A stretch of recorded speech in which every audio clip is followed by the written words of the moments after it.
就在这儿吧。凭你，无境界之下，6掌之内可杀。是吗？那我就高你1境来杀你。狂妄！借剑一个。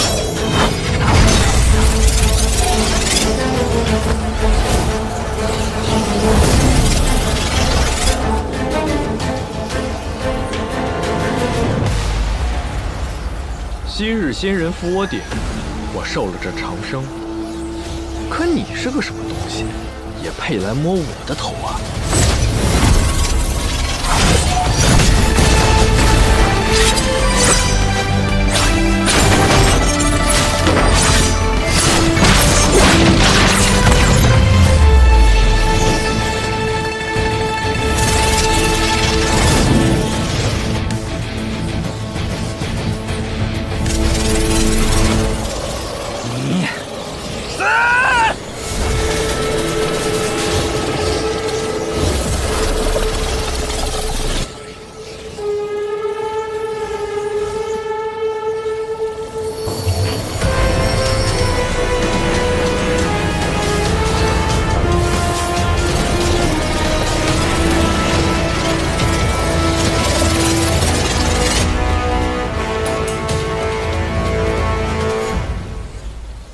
君子藏气于身，伺机而动，不动如山，动若雷霆。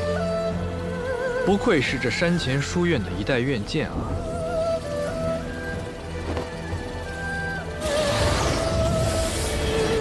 差不多也够了吧，卓强。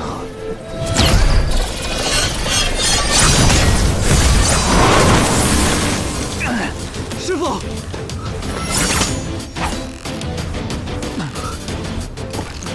师傅，我们的这一场对决，应该是过往30年内最巅峰的一场。你到底是谁？我不都说了吗？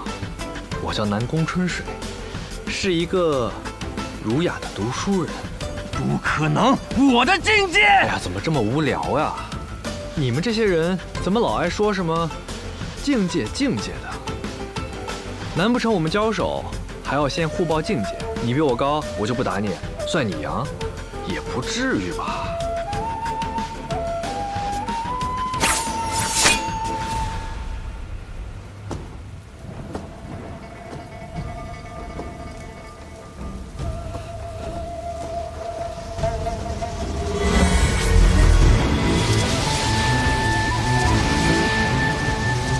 你这徒弟定力还不错，不愧是风雪剑。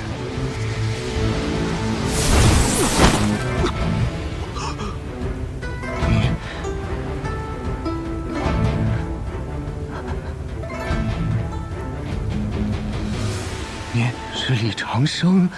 我都说了多少遍了，我叫南宫春水，怎么不长记性呢？你6岁入宫，心有不甘，于是花了30年练成神功盖世，本以为可以横行天下，没想到遇到了我，真是惨啊！现在的你，我弹指可杀，但是我不杀，留你一命，是为了给探安帝那个狗东西最后一点面子。我给你留了封信，回去好好看一下，要好好看。卓清，记下了。好，虽然我不杀你，但是你的境界半步神游，有些太高了，不如就退回去吧。啊！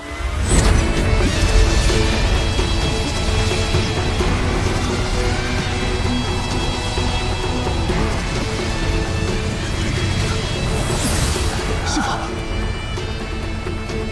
回去记得提醒你师傅，要好好看那封信，很重要的。姐先明白。师傅，走。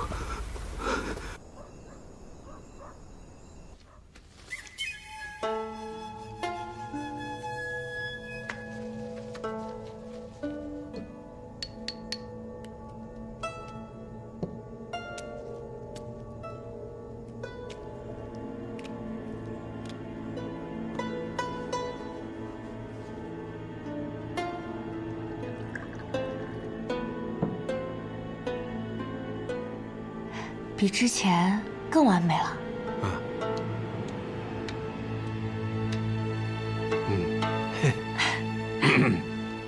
我是李长生。像。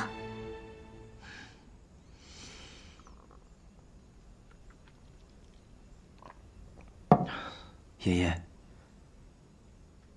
我想回下学堂。离别日久，既然重回天启，我也该回去探望探望。东君啊，明天吧。今天呢，有客人来。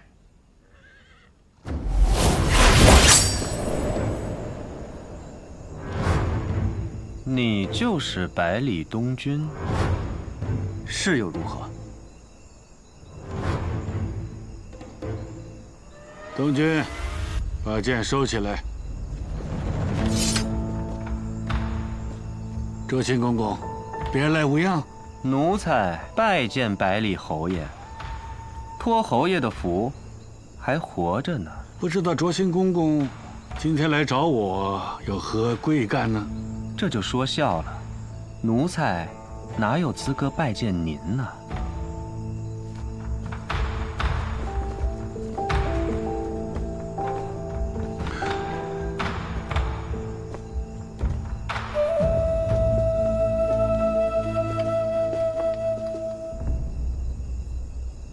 跪下。跪下。拜见皇帝陛下。拜见陛下。免礼吧。姑早就听闻，你这个独孙英武不凡，今日一见，果然不同寻常。臣乃戴罪之身，陛下如此见臣，不怕会有不妥吗？什么戴罪之身？有人愚昧，受人蛊惑，在我面前参了你一本。你陪姑征战多年，又为姑镇守西之国门，怎么会有谋反之心呢？你放心，那些污蔑你的人，姑一定会重重的惩罚他们。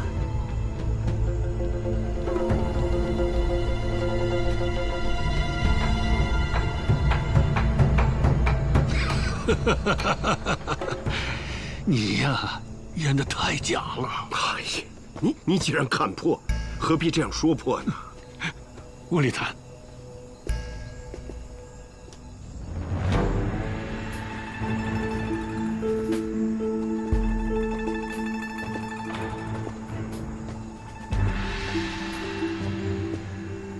先生许久不见，这是又回天启了。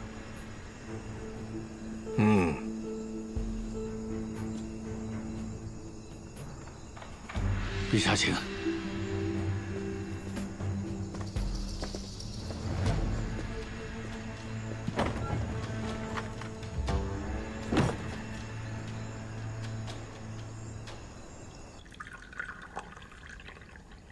你以前不是最讨厌喝茶吗？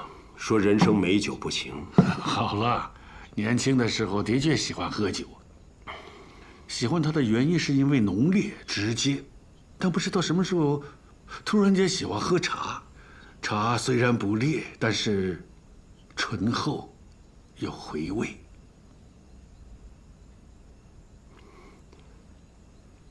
我们呐，都老了。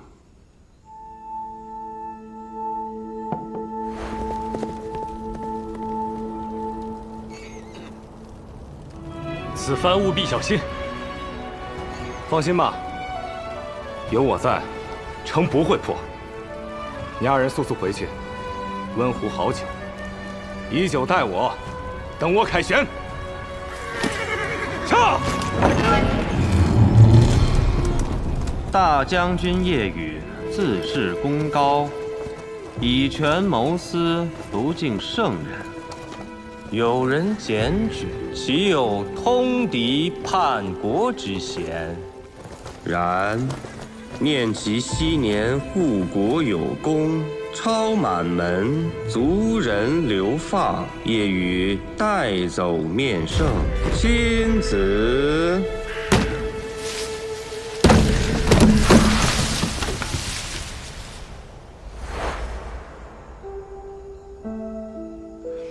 是不是世上所有的兄弟一定会走到这一步呢？洛尘，我老了，现在是连喝茶也会醉。这趟你让我来天启，我知道你是为了他来铺路。看来你真的很看重这个儿子。我说的当然是琅琊王萧若风。你觉得如何？心思缜密，武功高强，为人很好。要是真的放在战乱的时期啊，他绝对是那种振臂一呼就会有千军万马以死相随的那种。姑10几个儿子，可在姑看来，就算把他们都加起来，也比不过一个他。李先生也很看重他呀。可惜呀，他有一个缺点，太善良了。善良对于普通人来说是很好的美德，但对于一个皇子，这个词太多余了。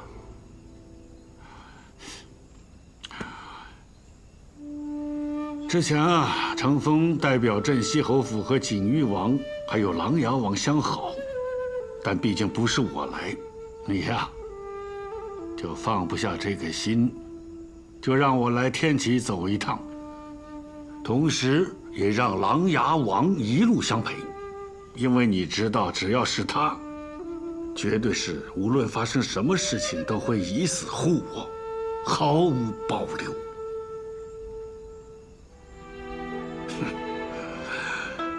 然后，只要知道我真的没有谋乱之心，就会一直保护琅琊王。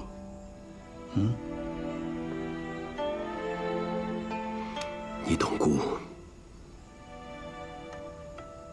也希望你能帮姑。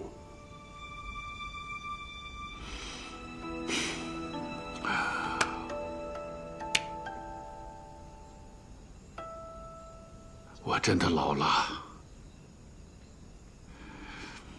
现在镇西侯府的事情啊，都是程峰来处理。你不会老的，你曾经说过，就算哪一天你死了，手里也要握着刀。放心，过去的事情不会重现。你不仅能安然无恙地回到镇西侯府，还会被加封。姑封你为鹦鹉侯，镇守2方国门，世袭罔替。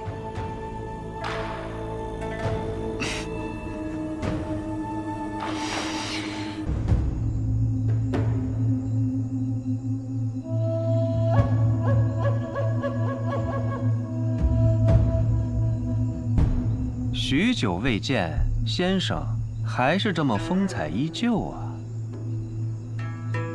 只是没了先生的天启城，却显得有些寂寞了。哼，是吧？比如呢？比如这一招，就无人可挡了。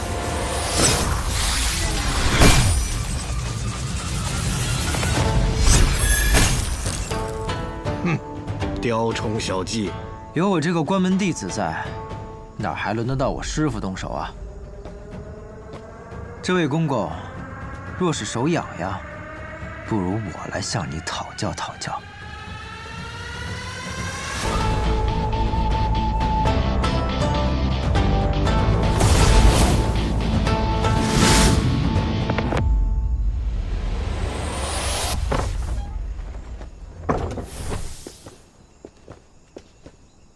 走了。恭送陛下。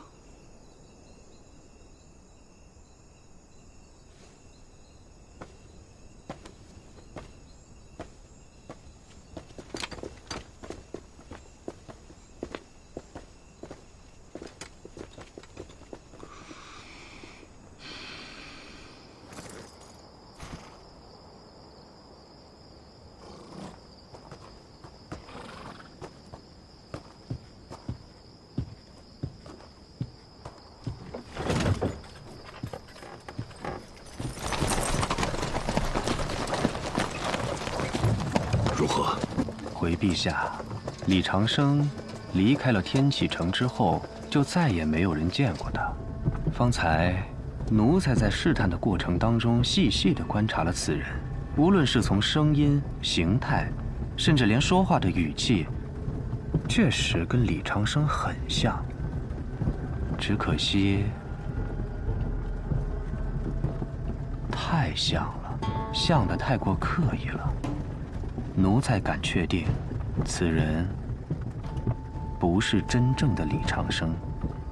他那张脸只是人皮面具，再加上百里东军的那一手回护，虽然嘴上他说的在情在理，但是他那番说辞在奴才面前还是嫩了点儿。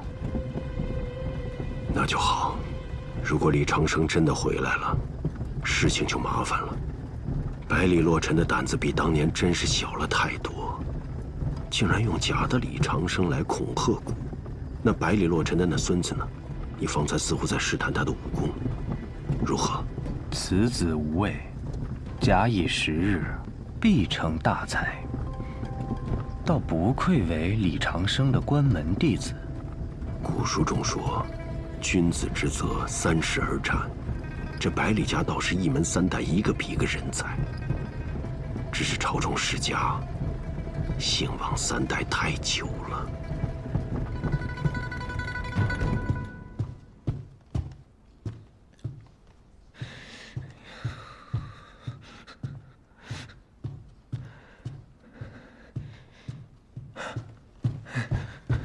如何？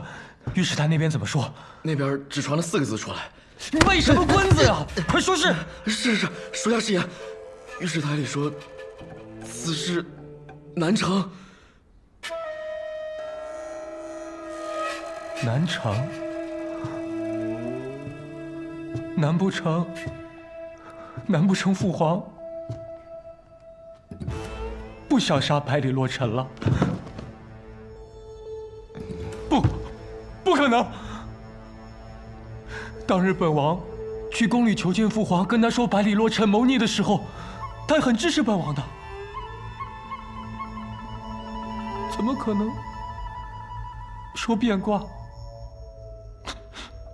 就变卦了？不可能啊！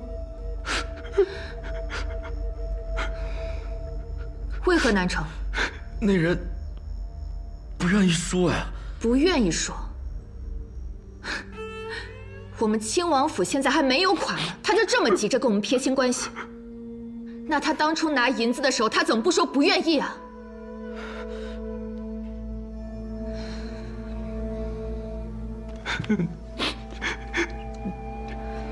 你先下去吧。是。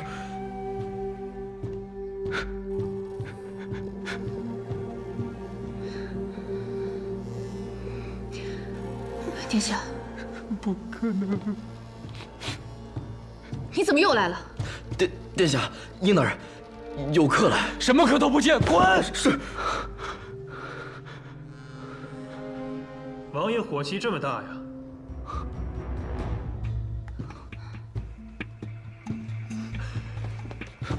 朝中之事，风云变化，起起落落，不争一时得失，才能立于长久不败之地。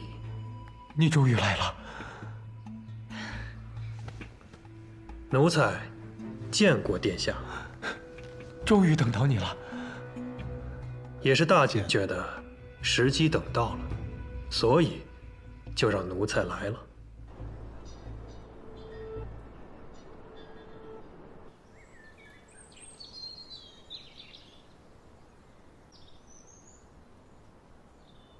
终于想回学堂看一看了。陈先生，不错，相隔2年，与当初已有云泥之别。先生只看一眼便能辨别云泥。人身上都有一股气，清透旺气之人看他人，无需看人，看气便好。这次你来天启城，是因为有人状告御史台镇西侯府谋逆一事吧？是啊，不过看似是这么一回事儿，实际上是太安帝想传位给小师兄。看来你已经想到了。若太安帝真想治我爷爷的罪，也可以理解成他狠心想收回兵权，可他偏偏并没有想治我爷爷的罪，这又是为什么？高中的那位王爷会成为镇西侯府的眼中钉，而相反，护送我爷爷来的小师兄，必定会成为镇西侯府青睐的对象。若是小师兄获得了镇西侯府的支持，便可以胜过天下间任何一位王后。皇帝是在给自己的儿子铺路啊！哦，什么路啊？一条阳关道，一条杀头路。难道你就没有想过，皇帝真的支持党争，如此利用自己的亲生儿子吗？皇帝当年不也是这般获得皇位的吗？或许在百姓眼里，他确实是一位好君主，不然我的爷爷叶将军也不会为了他开疆拓土，泡洒热血。但人一旦到了那个最高的位置，就会变得身不由己。看似是人在掌控朝局，实则是在被朝局掌控。我爹曾告诉我，朝局无情，但我们却要有情。与其做那个冰冷权力的奴隶，不如做个像我们这样有血有肉的江湖人，活得潇洒自在。你能有如此见解，我很欣慰。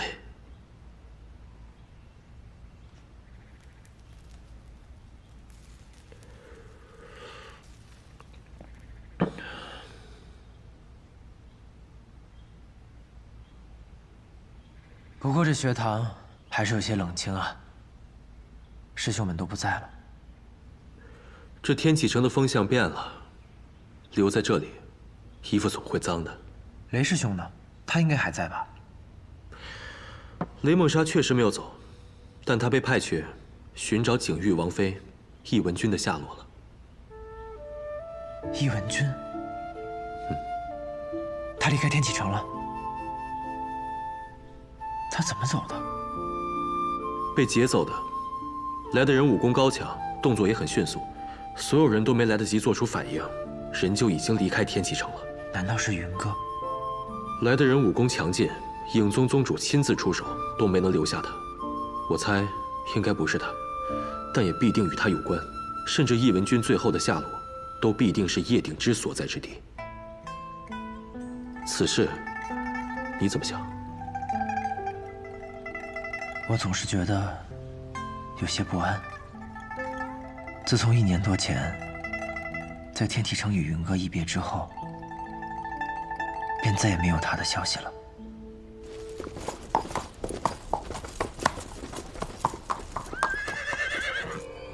卓卿大剑坐下，谨先回宫。卓卿大剑坐下，谨未回宫。卓卿大剑坐下，谨欲回宫。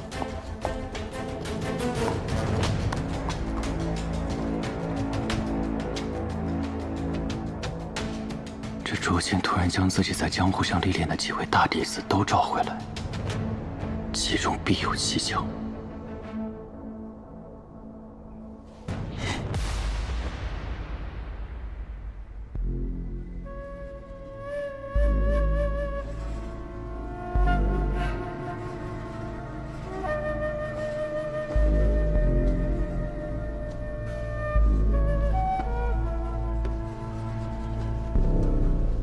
师父，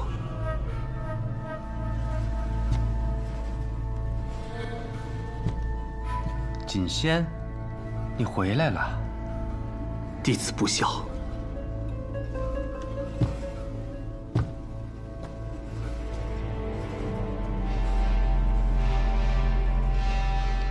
是为师亲口允得你入江湖3年，你何错之有呀？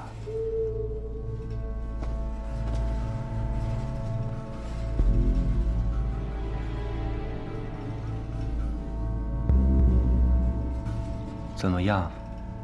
回来的路上可有波折？无名剑客叶鼎之。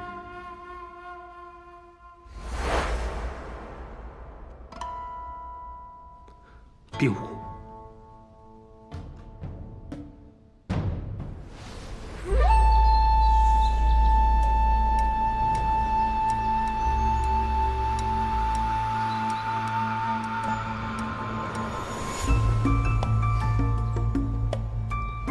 沉入祭酒，许久不见。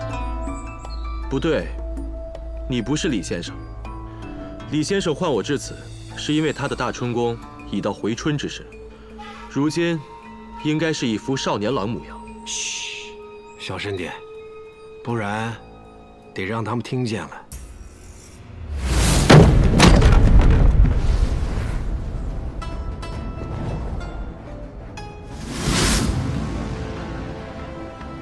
卓清公公，好久不见呐！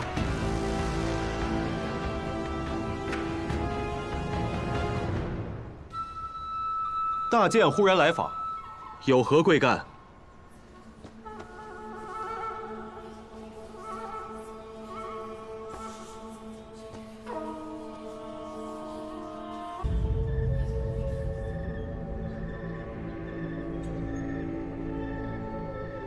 自然是拜访一下学堂，请教陈如先生几个问题。那既然是拜访，为何不走正门？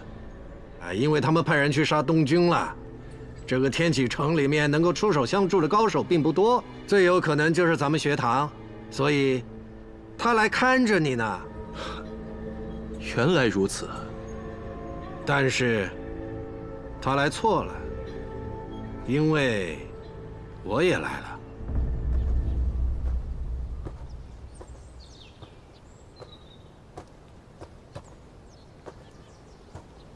出来吧，都跟了一路了。我特意挑了一个没人的地方，希望你们不要让我失望。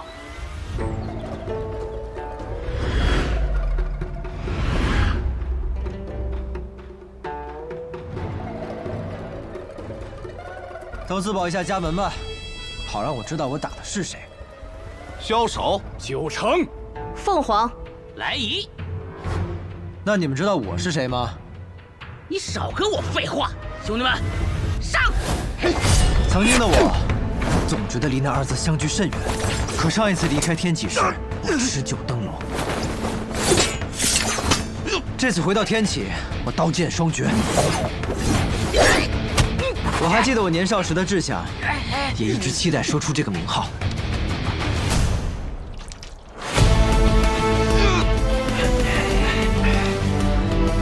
诸位好，我是九仙，百里东君。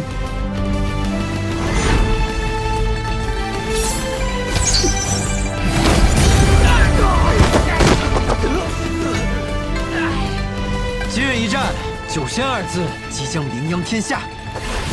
公子住手！我与凤凰相依为命20多年，公子，只要你愿意放凤凰一马，我们4人愿做公子的奴仆。我不需要什么奴仆。既然你们都这么不愿意死，为何还要夺取别人的性命？每个人都有想守护的人。人在江湖，身不由己。放屁！我所认识的江湖人都只随本心做事，所谓的身不由己，不过是为了获取利益的借口罢了。江湖偌大，哪里没有容身之处？百里公子，您这是……他们一心想杀我，不会顾及到你们。趁此机会，赶紧逃吧。公子大恩，没齿难忘。江湖偌大，此处若不由己，便另寻一处。萧少，记下了。第一次用高手的语气说话，确实有些紧张啊。我们走。留下。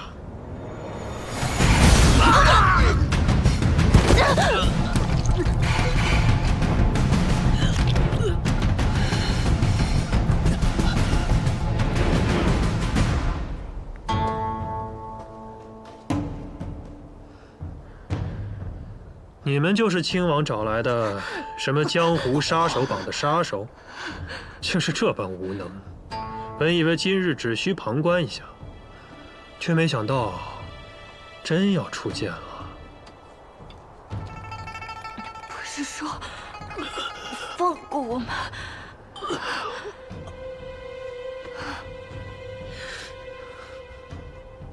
这位公公身穿一身官服就来杀人，未免太嚣张了吧？那又如何？反正见到我的人都活不过今天。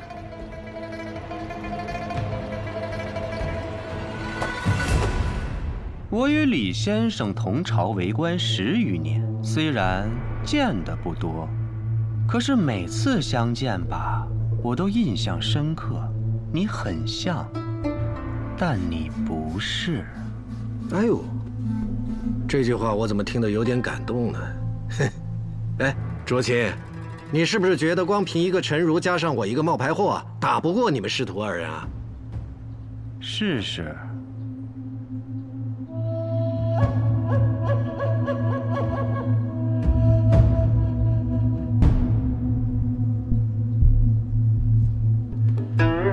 看来你是真的笃定我不是李长生了。不过，不得不说，你猜对了，我的确不是他，因为我戴了一副人皮面具。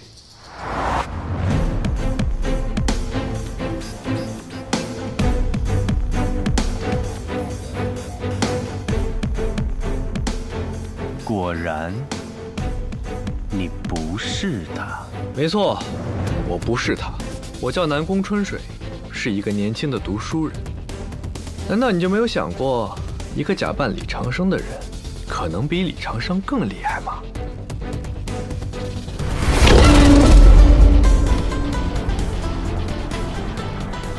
慢着，学堂之地，禁江湖武斗。行吧，那就听你的。谁让你才是这里的院剑呢？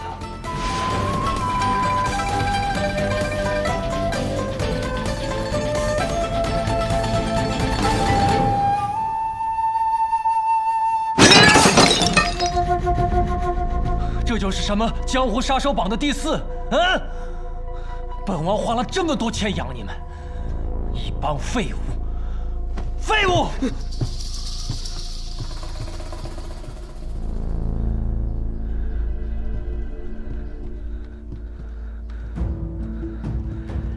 殿下，请殿下不必动怒。如果他们管用，那大剑为何还派我2人来此呢？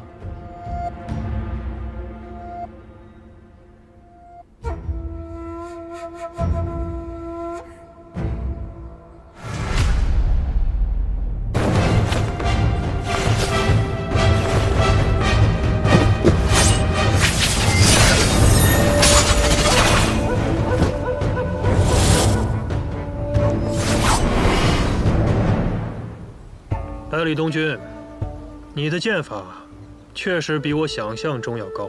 我真的很讨厌杀人，但今天我却很想让你死。狂妄！大内之中，我的剑可排前10。燕雀，你说什么？前10又如何？更何况还是区区大内。天启城有多大，北离有多大，全天下又有多大？面对真正的天下高手，还不是被单手锤杀？我只看这天下，所以我说你燕雀。那你如今能在这天下排第几？前100。你耍我？很快，全天下的人都会知道我9仙百里东君的名号。那也得看看你有没有以后。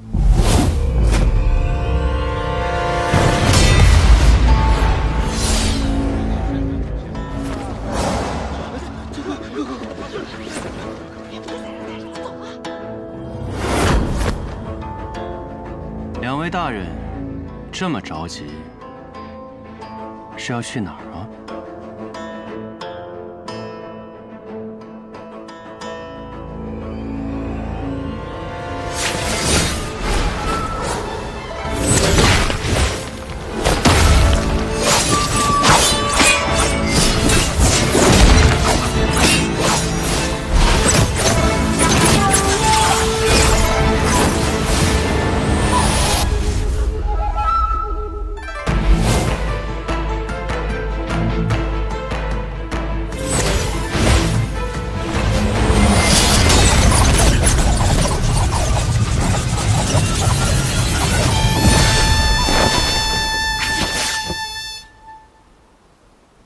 好剑法，太监，你这一手剑法，当真令我刮目相看。你父亲百里成风，号称杀人不过10剑，你知道为什么吗？你还知道我父亲？快剑成风，夺命10剑，他的剑只在一个快字。若10剑之后，他还未胜，那么他的对手也就不会再惧怕他了，因为此时对手已经完全看穿了他的剑法，所谓瞬间杀人也就不存在了。你用瞬杀剑法与我对招，可有算过？方才我们一共对了几剑？不多不少，11剑。公公是说我已经输了？那就很抱歉了，我不会让你出到第13剑。我私自练了一门功法，连我师傅都不知道。你很荣幸，此前将能见识他的厉害。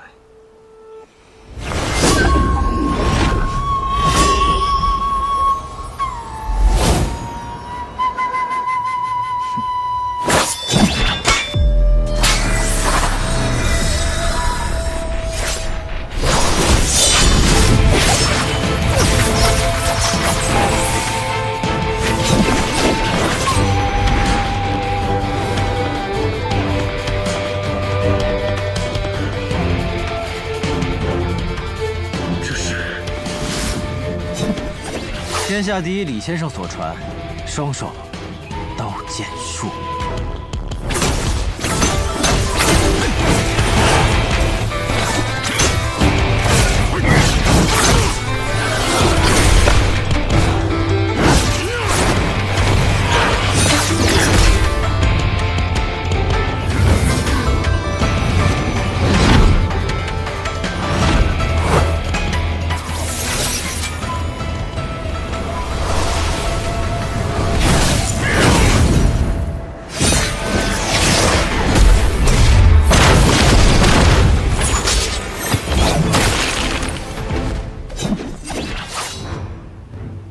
袖剑19式，虎虎断山刀。就算把这2件废物功法结合在一起，又能怎样？就你，还想杀我？凭着袖剑19式吗？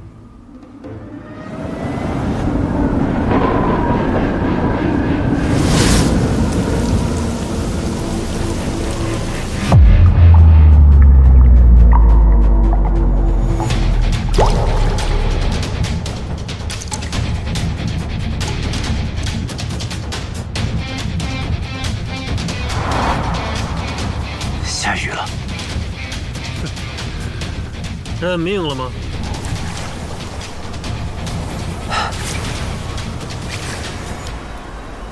你错了，这不是袖剑19式。左手刀，刀名尽铅华，刀谱黄粱醉梦；右手剑，剑名不染尘。剑谱，西楚剑歌。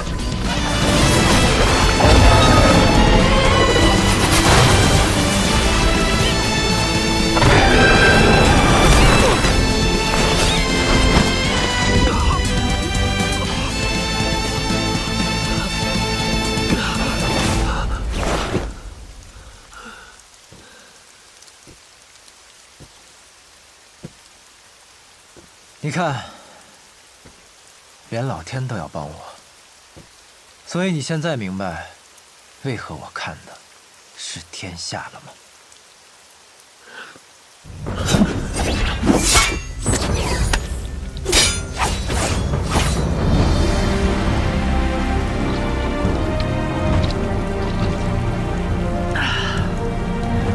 我可是9仙，百里东君。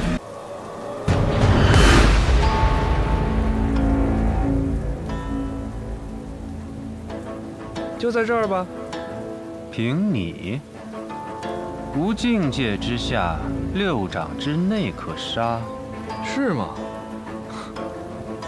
那我就高你一进来杀你。狂妄！借剑一刃。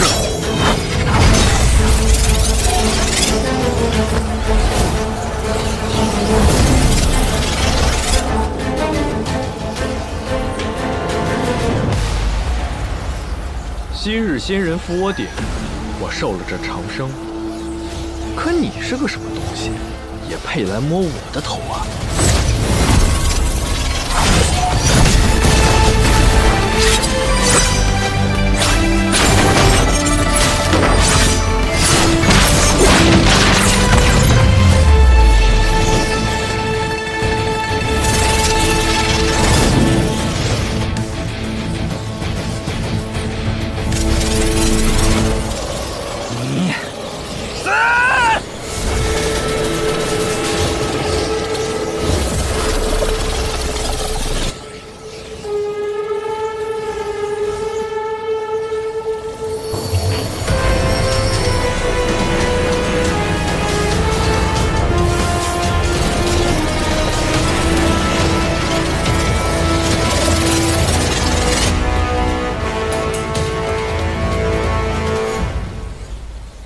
君子藏气于身，伺机而动，不动如山，动若雷霆。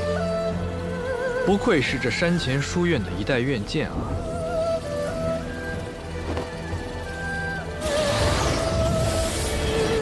差不多也够了吧，卓强。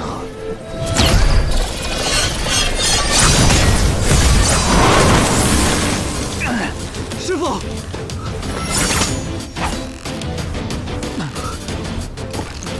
师傅，我们的这一场对决，应该是过往30年内最巅峰的一场。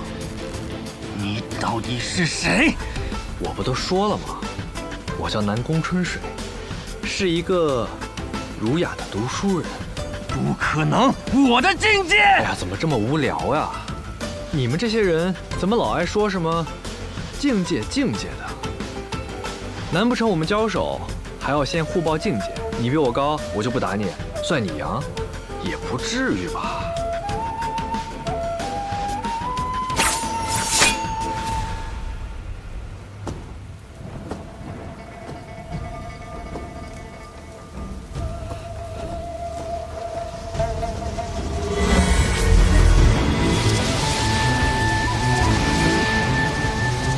你这徒弟定力还不错，不愧是风雪剑。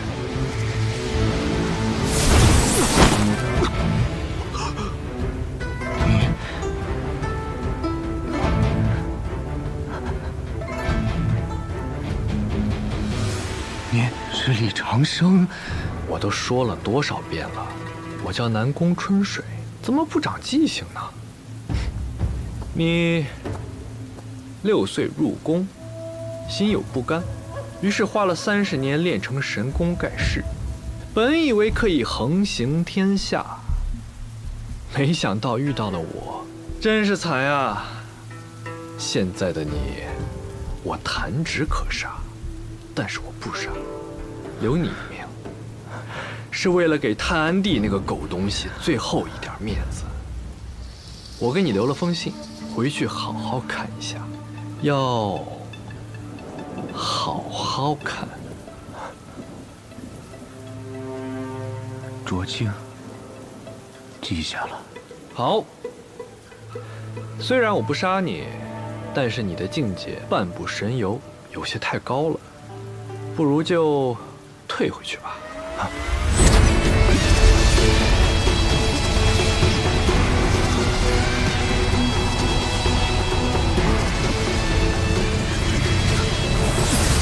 师傅，回去记得提醒你师傅，要好好看那封信，很重要的。谨先明白。师傅，走。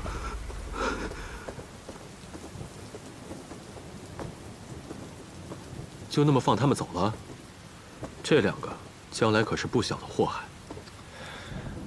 你不是读书人吗？读书人讲究慈悲为怀，怎么能乱杀人呢？你说的那个是出家人，我们读书人在朝堂之上，一言可诛杀万人。哎呦，别杀喽！要杀呀，等我走了，靠自己的本事杀。啊，小先生呀，我就帮你到这儿了，先走一步喽。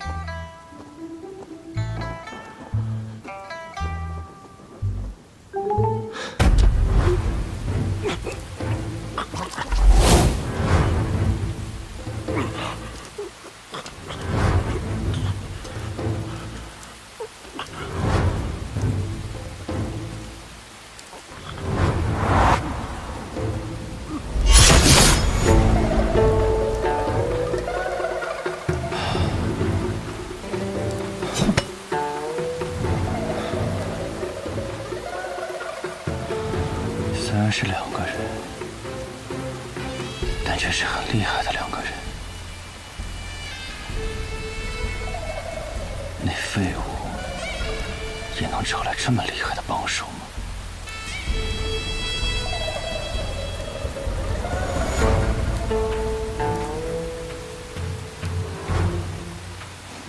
亲王，你不是想找我吗？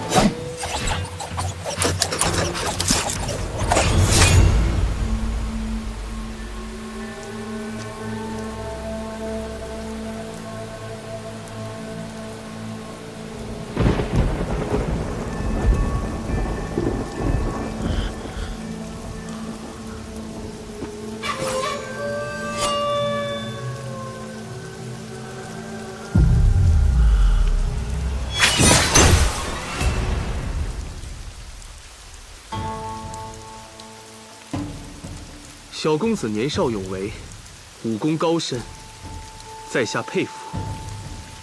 但今日就到这儿了吗？姐姐，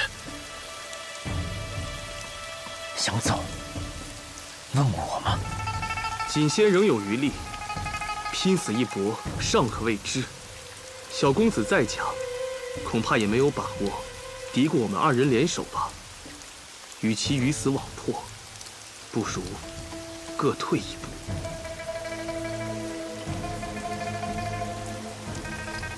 下次见面，可还是拔刀相见？但愿不是。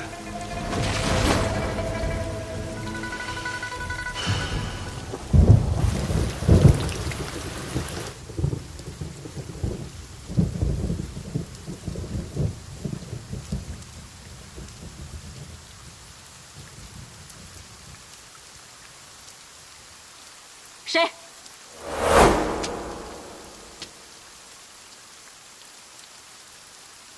你是谁？在下南宫春水，慕名来见新晋传人一面，还有他的女儿。你见我女儿做什么？实不相瞒，我与你女儿已经达成了约定，现在她是我的徒弟了。满口胡言！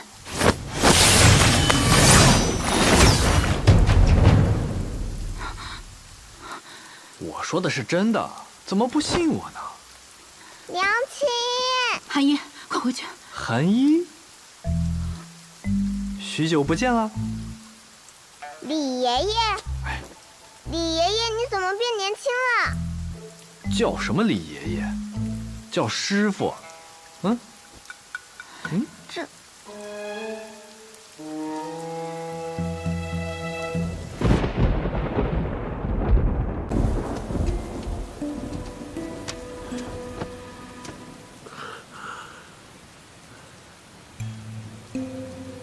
有负师父所托，我败了。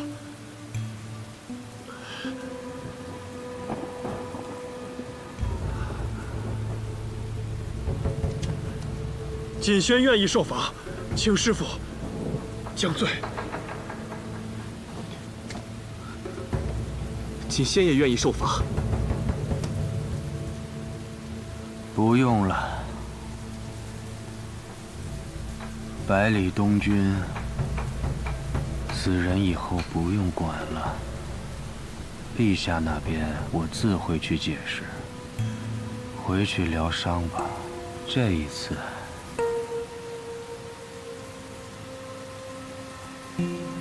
是我算错了，你们不必自责。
瑶儿，师傅，还有二师兄的女儿，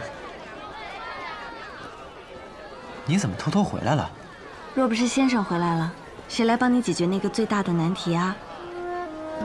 哎呀，你还真是慢呀！该走了。可我爷爷，你爷爷他一早就回了黔东城。啊？先生在解决了卓秦大剑后，先回了趟行馆。侯爷得知你无碍后，便在破风军的护卫下离城而去了。你放心吧。放心吧。哼，该回雪月城了，你可别忘了，你现在可是一城之主哦。那长风呢？他不也是城主吗？他呀，他有别的事情要做。这天启城的事情，到现在也该了了。回雪月城，不问朝堂事，只做江湖客，如何？那自然是好。你们家是世袭罔替，以后你可是能做侯爷的。这侯爷是一人之下，万人之上，说不做就不做了。我本就不愿打仗，此番是为了爷爷而来。既然此事已了，好，我们回江湖。好，桃李春风一杯酒，江湖夜雨10年灯。那我们就回江湖。走。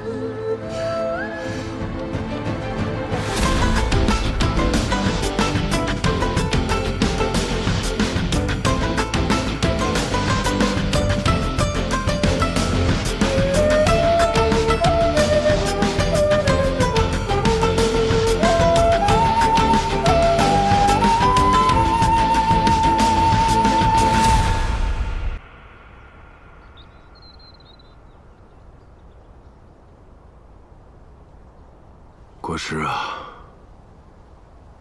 姑的这番谋划，可是有些志气啊。陛下的谋划不能说是志气，都是为了背离。只不过陛下的眼光看的，终究只有这几十年，而李长生看的却是几百年吧。李先生应当就是北离的护国人。无论是他培养出琅琊王这样的绝世之才，还是将百里东军收作弟子，都是他的护国谋划呀。世上真有人能活几百年吗？吾等秘法之家，确实有地仙之流。可活过100年已是不易，能活几百年，必是付出了常人难以接受的代价，自然也要接受常人难以承受的责任。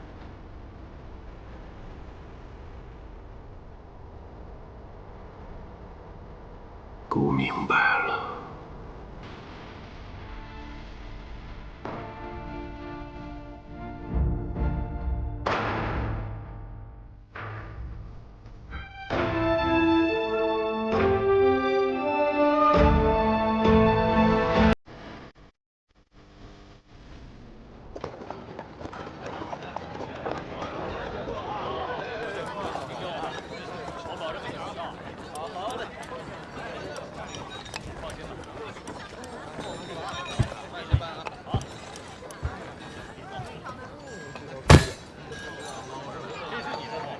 雪月城弟子司空长风，前来挑战羌王刘孝臣。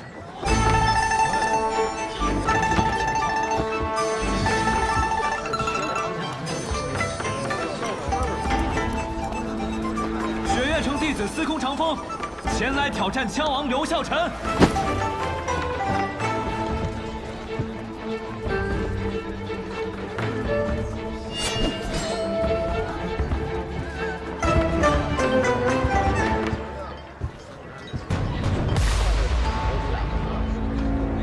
你便是羌王刘孝臣？你想问我的枪？请赐教。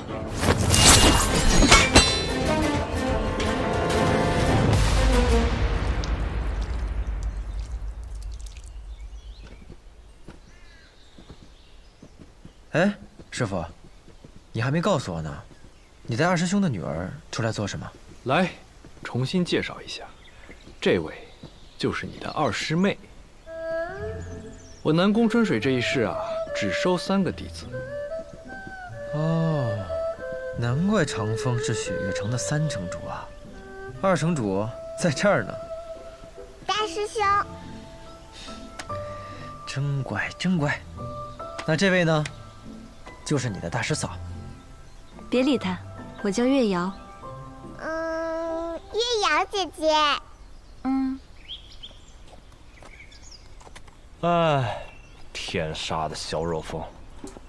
你说他还是不是我小师弟啊？哦，不对，现在还多了一个小东巴，那也还是我的2小师弟吧？我是谁？我是师兄啊！使唤师兄去追一个逃得轻的小娘子，拜托，衙门都不管这事儿，好吧？还有叶鼎之，他可是我最崇拜的叶羽将军的儿子，我能抓着他吗？什么破事儿都让我干，不干了。大不了不做那狗屁将军了吗？要不还是回家跟老祖宗认个错吧。我现在怎么突然觉得这货是我的2师兄，有点丢人呢？雷二，2师兄，小东巴，你怎么在这儿？啊，韩毅，你怎么也在这儿？离家那么远。你谁啊？是你大爷。嘿。还真的是虎落平阳被犬欺呀！我这短短几日不在天启城，就你这小小少年也敢对我喷粪？我稷下学堂2师兄李先生的亲传弟子卓墨公子雷梦沙，我呸！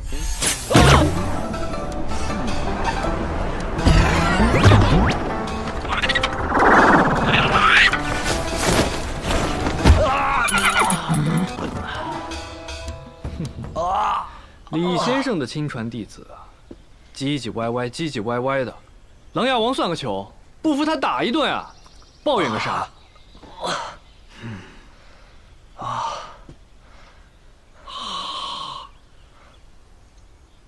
等等，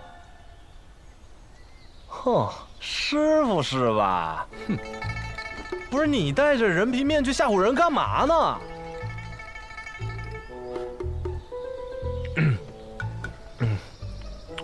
师傅，我闺女在哪儿？给个面子。哎，滚！我告诉你啊，你要是留在这儿，就给我在北离，在天启城闯出个名堂来，回雷家堡。哼，雷老头要是敢收你，我定把他狗头打爆。知道了，师傅。滚吧，来。爹爹，寒衣，回家。寒衣现在是我二徒弟，以后就跟着我了。好家伙，才一转眼的功夫，你跟你爹我平辈儿啊！寒衣啊，出门在外，你一定要保重身体。你跟你师傅，好好的学习功法，好好努力，要加油，知道吗？千万要远离长得好看的男孩子。爷绝对不可以牵男孩子的手，答应爹爹。知道了，知道了。我娘还在家里等着你呢，我赶时间。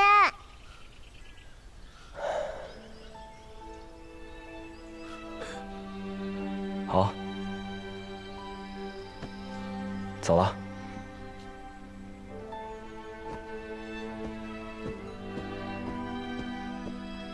二师兄，珍重。嗨，珍重个屁啊！别老说那些沉重的词儿，说的好像这辈子见不着似的。寒衣，千万不可以牵手啊！你快走吧你。走了。过来。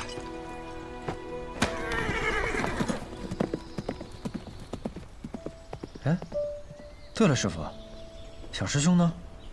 我还没来得及跟他告别呢。他呀，他现在不在天启城内。前几日我让他去了别的地方。原来是这样啊。好吧，等他下次回来再跟他见面。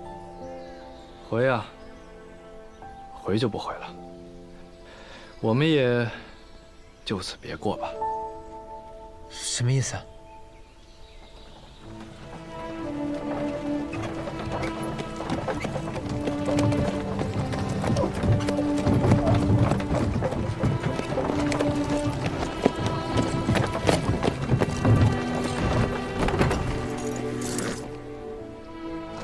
该走了。师娘，师母。行了，我要远游去了。此行我会带上寒衣，待到他学成之后，就会回到雪月城。至于我们，这一生啊，怕是不会再见了。师父，哎，我原本觉得这人生在世啊，不必拖泥带水的。这最后一面见不见啊，差别也不太大。但是这镇西侯府一事，既然我来都来了，那就还是见上一面吧。不过也没什么给你们留的，就给你们留4个字吧：借刀一勇。快200年了，萧逸，我还记得当年李玄留给我们2人的4个字。现在，我就把这4个字留给我的徒弟吧。你终于走到了这里，得到了你的天下。但我现在觉得，这天下没什么意思。那就回去，跟我回到这江湖里。那李玄留给我们的4个字，你还记得吗？当然记得了。倒是你，我总觉得似乎你已经忘了。我没忘，但我只是希望，我用一剑破开那个城门开始，这天下的少年郎都能记住这4个字。如今他已没有剑法刀法之术，随手一挥，便是绝世之法。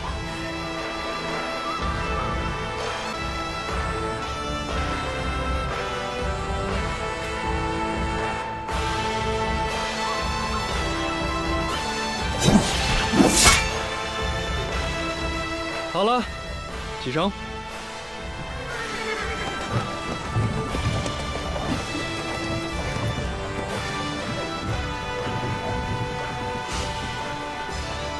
师父，我会记住的。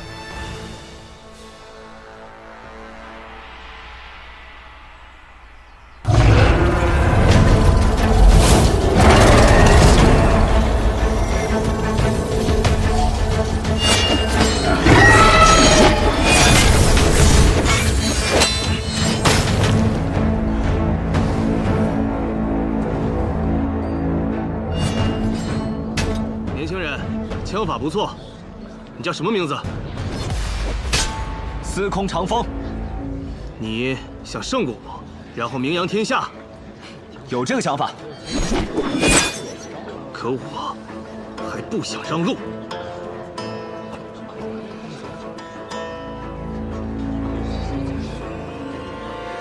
只要打败了枪王，就可以成为下一任枪王。枪王有很多个，可是你是可以成为枪仙的。司空长风，先生让我来寻你，问你一句话，可否愿意随我去一趟天启？真正的去一趟天启。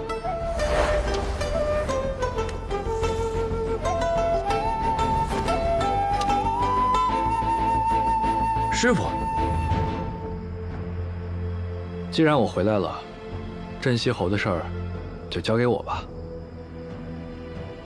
我也知道最近你在筹备天启内卫司，需要4个高手。我刚收了个弟子，说不定能帮到你。师傅，您的关门弟子不是东君吗？不是，是个小枪仙。东君7斩星夜久助你破境之时，你见过。徒儿呀，这可能是我最后一次能帮到你了。你去找到他，就说是我的意思。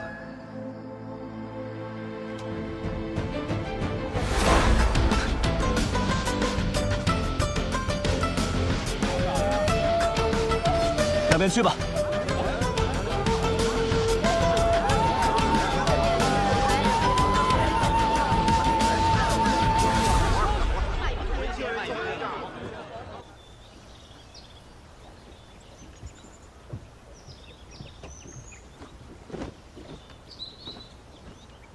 文君，文君，我回来了。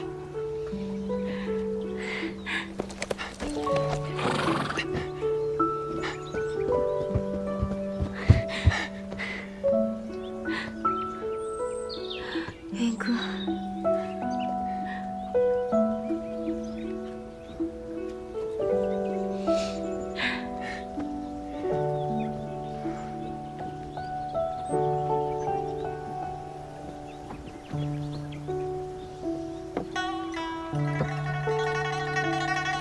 云哥，吃饭了。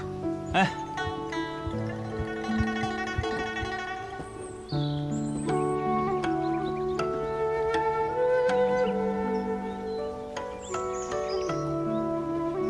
好香啊！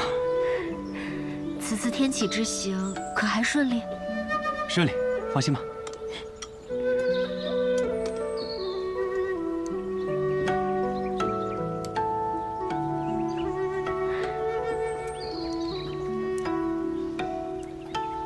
哦，对了，你这次去见到东君了吗？说来我也有10多年未曾见过他了。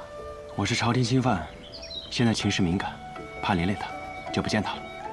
等他事了，我给他写信，要他过来。好，来尝尝这个，真好吃。多吃点。天山派王仁孙特来拜见忘忧老人，请求一见。天山派王仁孙特来拜见忘忧老人，请求一见。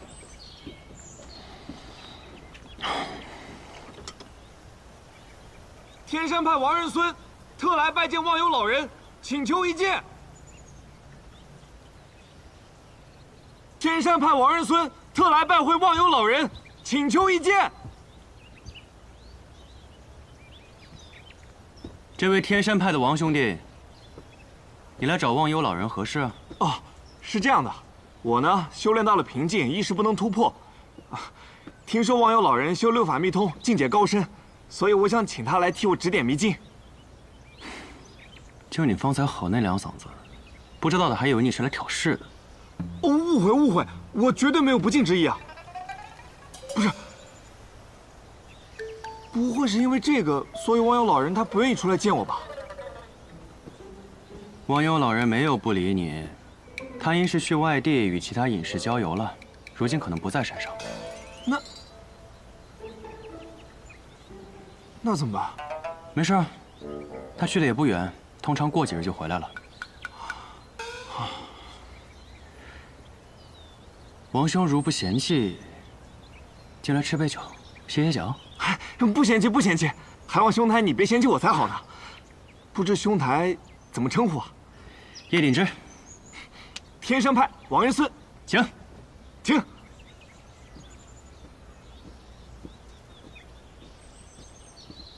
太和18年，北离国泰安帝病重，夺嫡之战愈烈，无数朝廷重臣因党争被敌对势力杀手暗杀，一时间天启城血光笼罩，人人自危，史称六王夺权。为了抵御这群不明杀手的入侵，琅琊王萧若风、灼心剑传人李新月、无极棍姬若风、唐门唐连月、雪月城司空长风创立天启内卫司。在他们的合力下，天启城在历经短暂恐怖后重归安宁。这4人从此被称为天启4守护。然混乱稍平，泰安帝却突然病危。6位皇子以亲王为首结盟发起兵变，一路杀至平清殿，逼泰安帝传位。萧若风率天启4守护及虎贲军将平定叛乱，生擒亲王。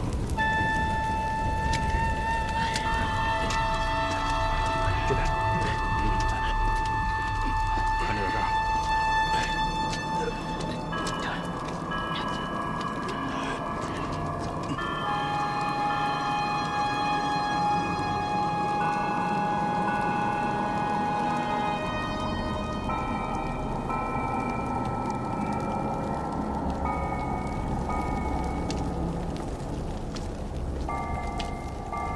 禀琅琊王，如何？叛军余孽皆已捉拿收押，留待大理寺审理。参与叛乱的皇子有些业已伏诛，而活下来的都已经看管起来了。你还有什么想说的？成王败寇，本该如此，我没什么可说的。带下去。是。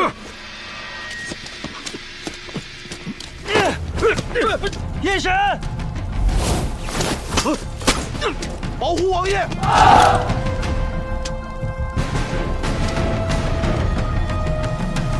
来吧，殿下，来世再见。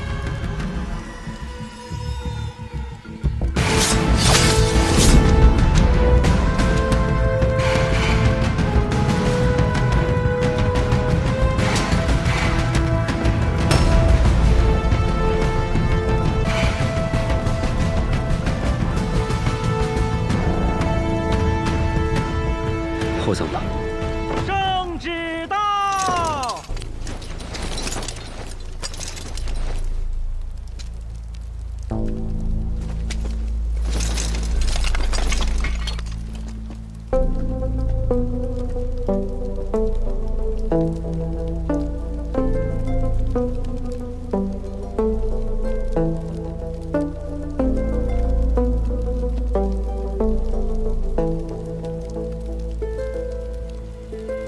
奉天承运，皇帝诏曰：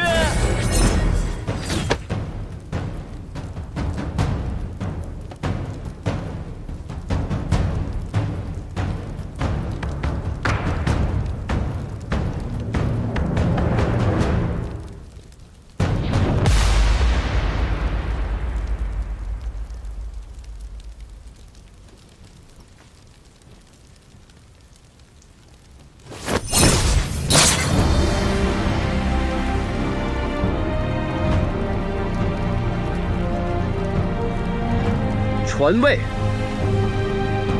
，3皇子萧若锦。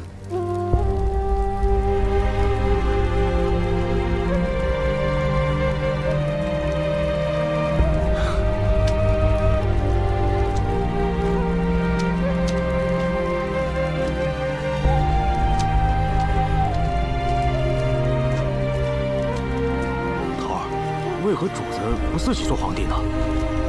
因为他从来都不想做皇帝，想做皇帝的也从来都不是他。王爷，技能冲天，何不为楼？你知道，我们都会帮你。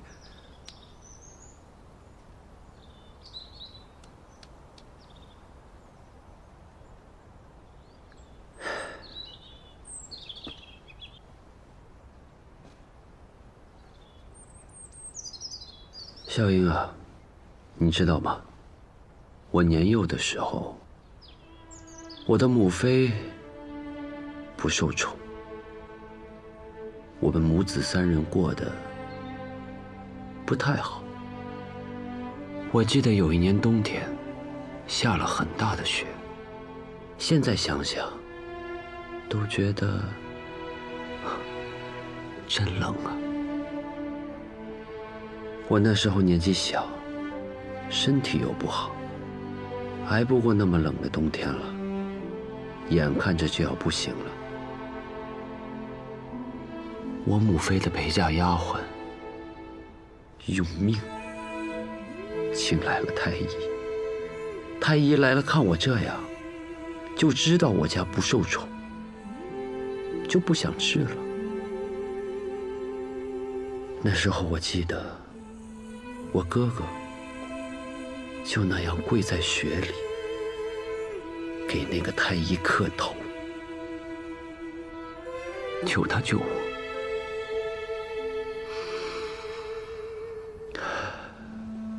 后来雪停了，我得救了，我的哥哥却变了。如果说他以前是一位温柔谦和的皇子，那么自那以后，他就变成了一位手握利剑的君王。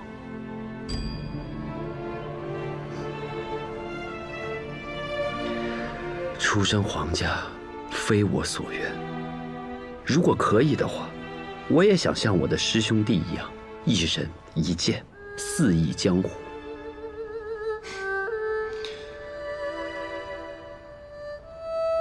但是我的兄长不一样，他自幼学习的便是如何成为一位君王。他有魄力，亦不会如我这般感情用事。以后，他会是一位好君王的。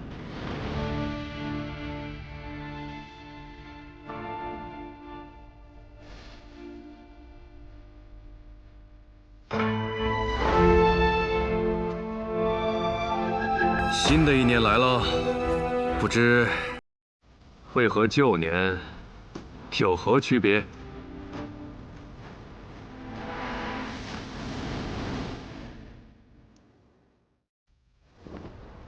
太和18年申冬，泰安帝崩殂，传位三皇子萧若锦。次年春，新帝改元明德，册封原侧妃懿文君为宣妃。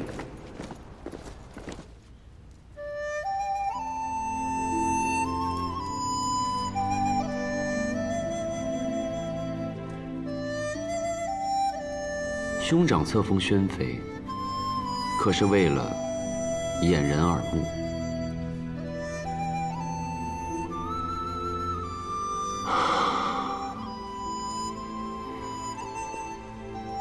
你说，如果世人知道孤的爱妃不在宫中，孤会不会成为天下人的笑柄呢？看来兄长这些年一直未放弃私下寻找他。宣妃离开这宫中太久了。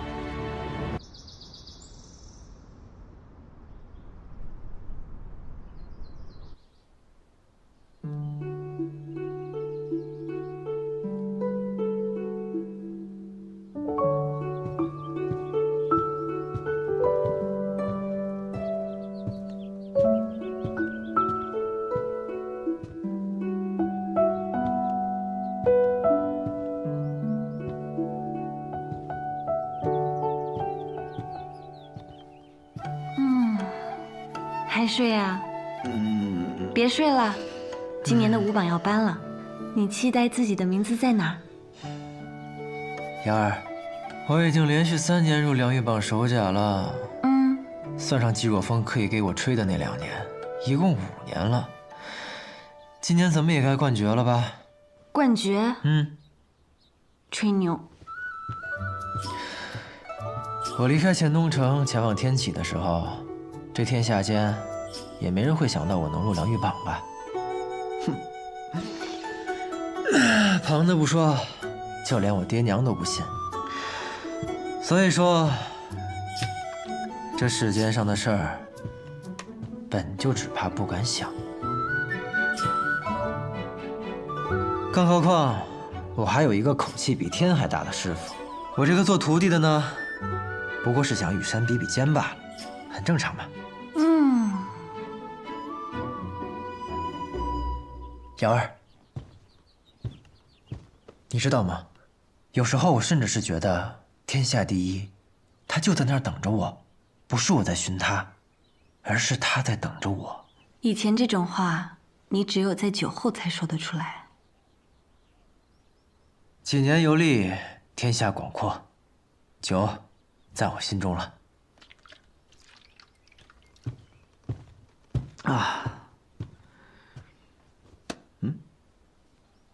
冠绝第3甲，整个雪月城都在找你欢呼庆祝，你居然在这里躲闲。那师妹你呢？良玉榜第6甲。那首甲呢？良玉榜首甲，望城山赵玉珍。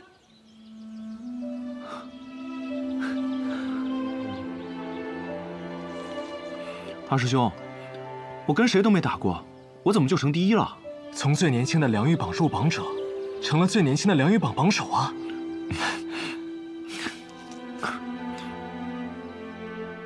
望城山赵玉珍。你看起来很不服气的样子，你想怎么做？我在想，得找个机会，问一问他的剑。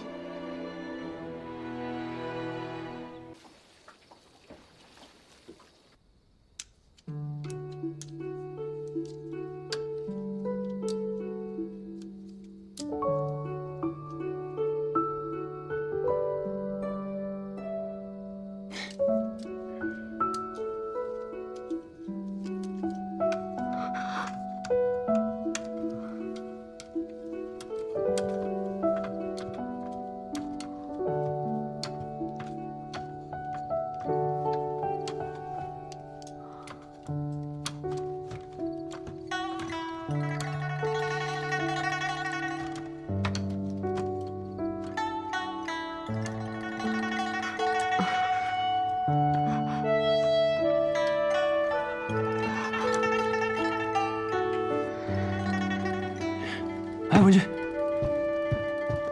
文君，你怎么了？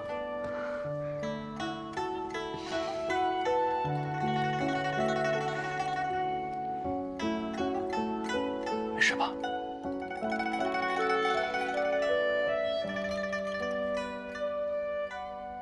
是不是这个小家伙又欺负你了？忽然想吃东西。是你想吃，还是他想吃？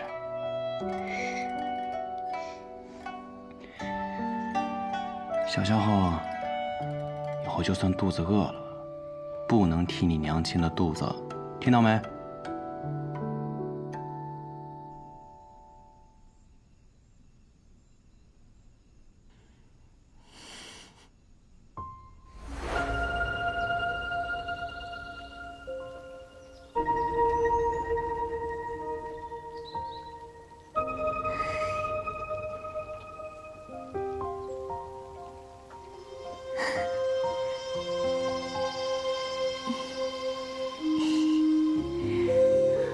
夫君，哎，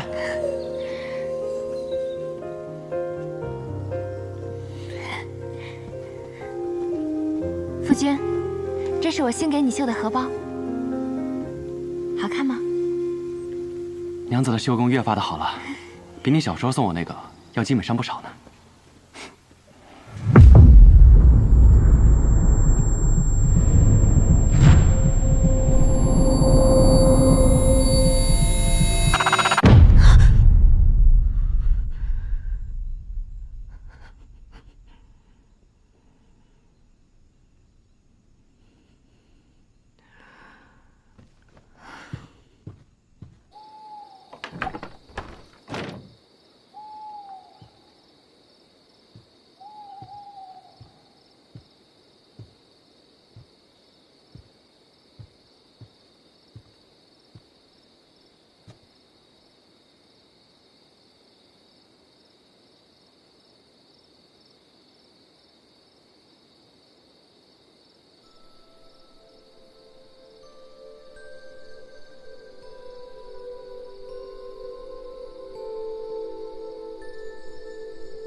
文君，怎么起来了？云哥，怎么了吗？没事，有只黄鼠狼过去了。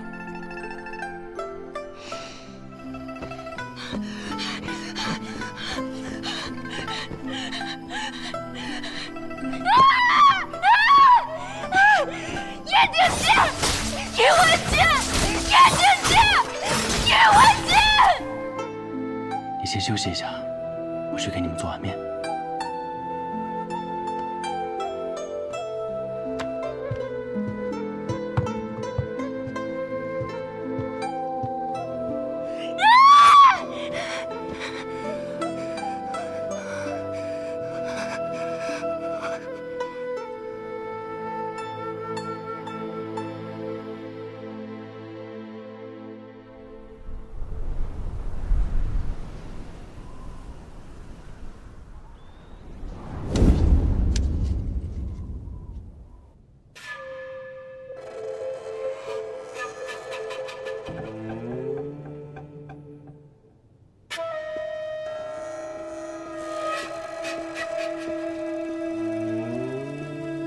尊使，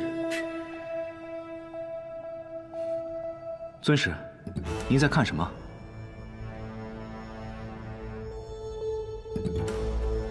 非礼，现在是北离的哪一年了？明德5年。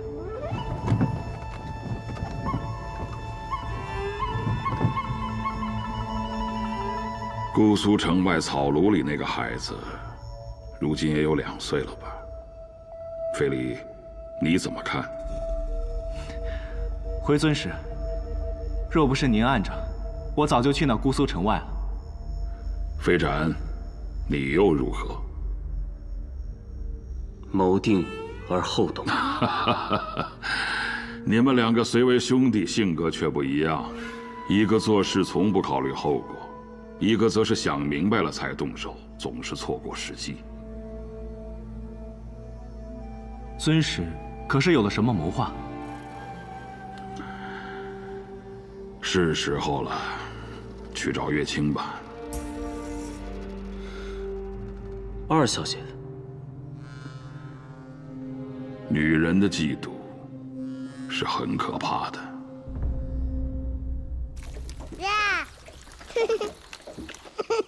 骑单马喽！还是。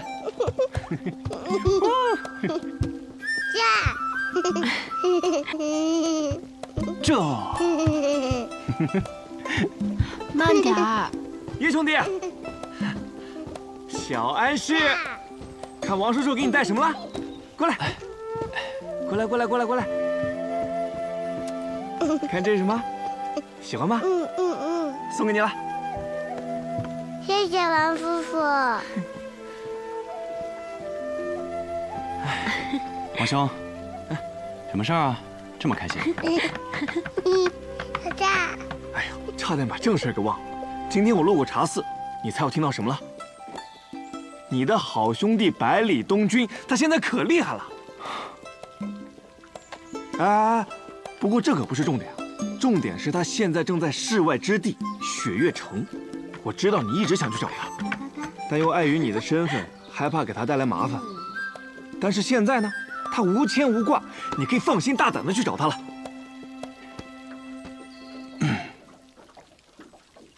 可是，雪月城在哪儿？雪月，不如问问老朽啊。老朽与李先生旧时交好，他曾在雪月城落过脚，老朽便知道了雪月城之所在。那太好了，我这就去给东君写信。既然大家都在，今夜就在这里用膳吧。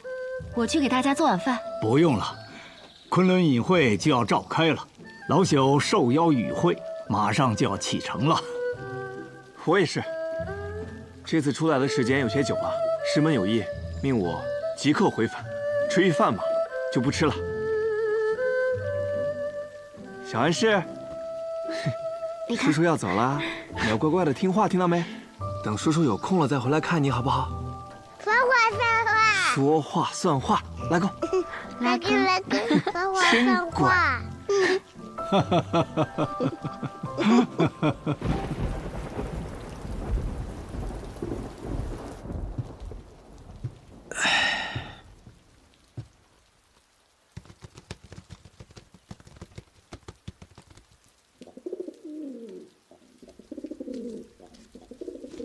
谁呀？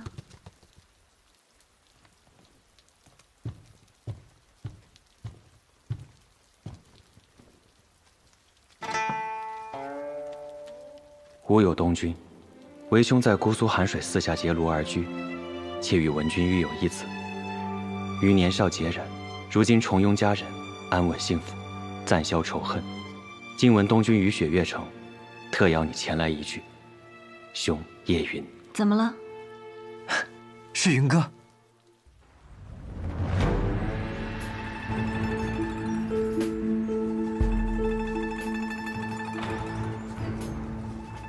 二小姐，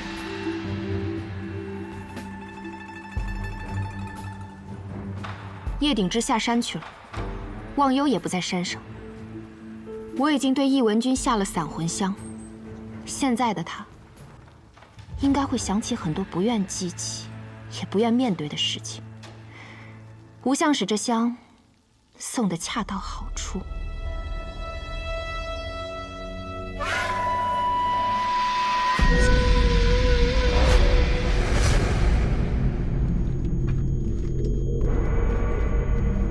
安氏，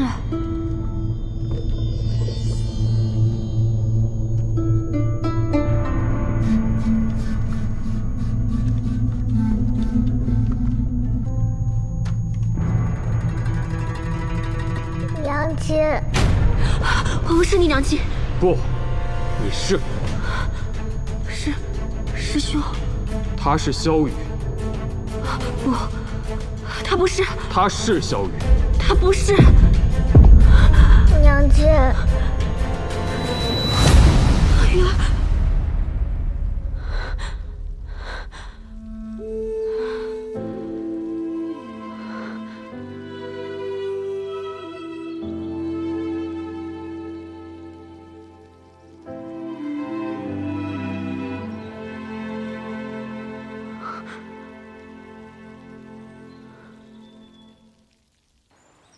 此时正是良机。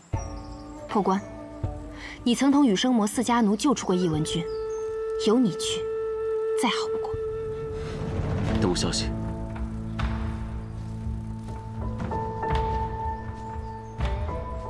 二小姐觉得我这弟弟能搞定吗？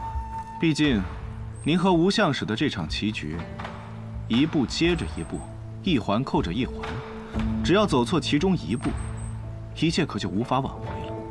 不相信破关，难道相信你吗？破关虽然不善言语，但只要他一出手，就不曾失败过。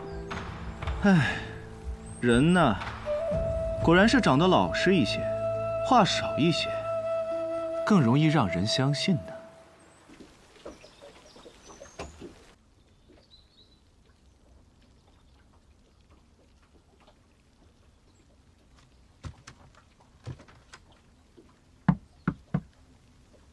云哥，回来了。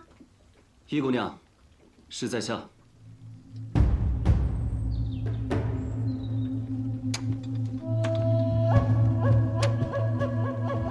谁？我们只见过一次，但还未来得及知会名字。什么时候？那日姑娘从天启城离开，出城前我曾与姑娘见过一面，只是时间很短，大概只有半日。难道你也是羽生魔师傅的家奴之一？不是，我是洛夫都统让我跟出来帮你们的。我叫李飞展。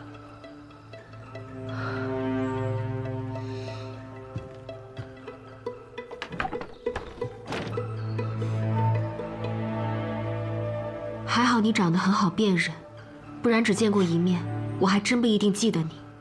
进来说吧。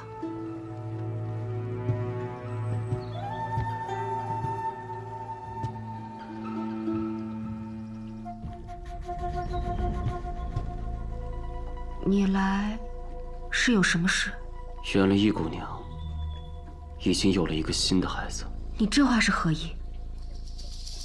实不相瞒，这次便是洛夫都统让我给姑娘带话了。他说，小鱼小皇子病重。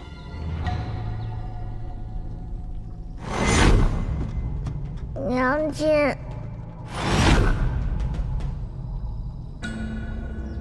恐怕是撑不了那么久了。什么？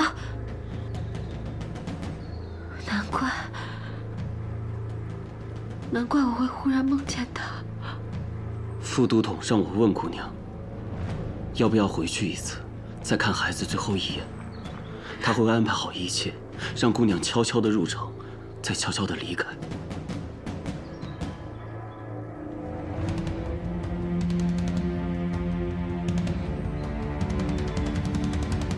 我知此事不能让叶公子知道，所以才在他离家之后寻来。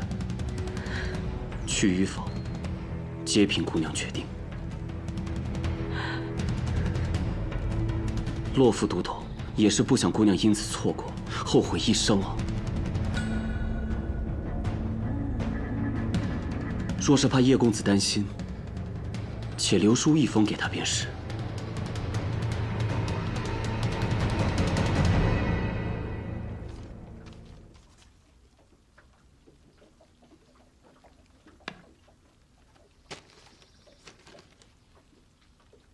姑娘可是还有什么顾虑？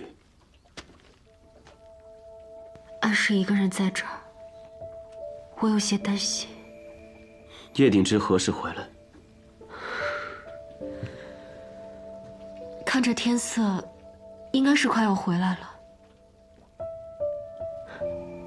一定要赶在他回来之前离开吗？他若是知道姑娘前去做什么，会轻易让姑娘前往吗？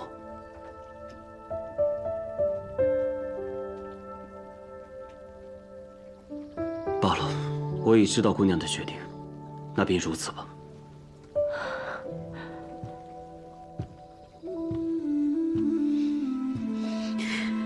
等等，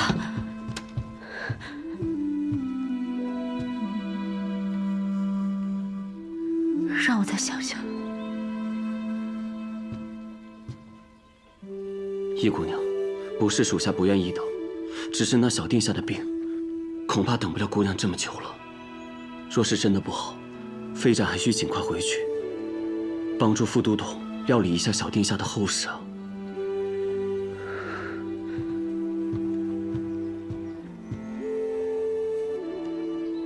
话是，娘亲要出趟远门，不过很快就会回来了。到时候还会给你带一个哥哥回来。远处有动静了，怕是他回来了。放心吧，这么一会儿，小安是不会出事的。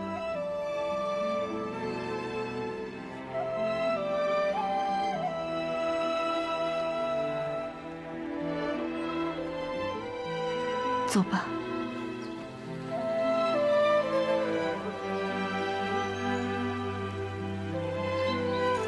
撤！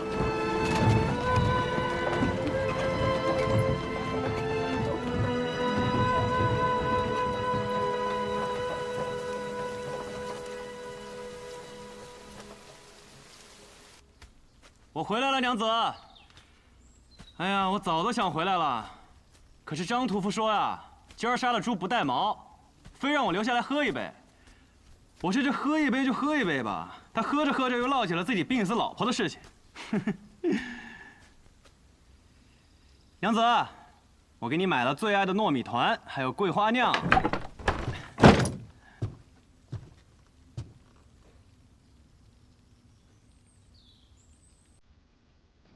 奇怪了，娘子这个时候也不会出去。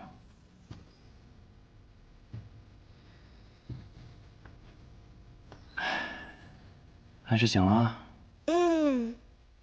娘亲呢？不知道。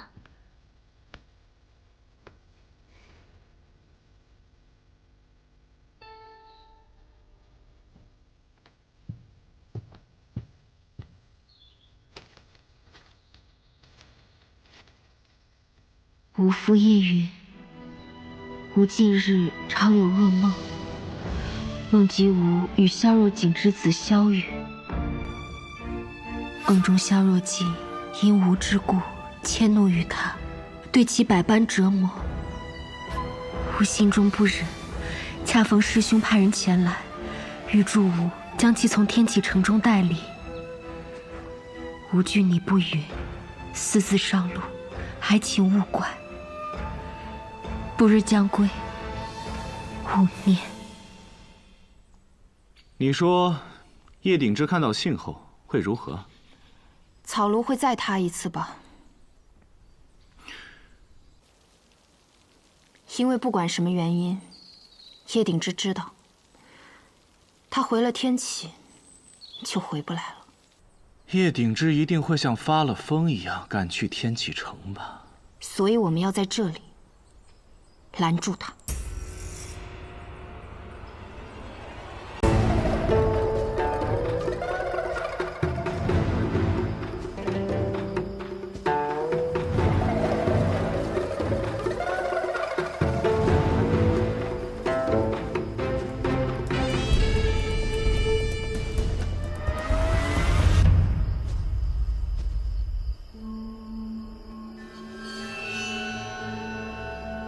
许久未见了，滚开！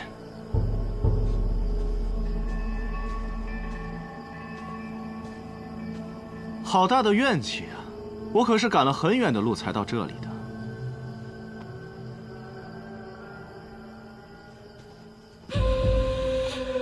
安氏，找棵树在后面等爹爹，不要上前。去。好。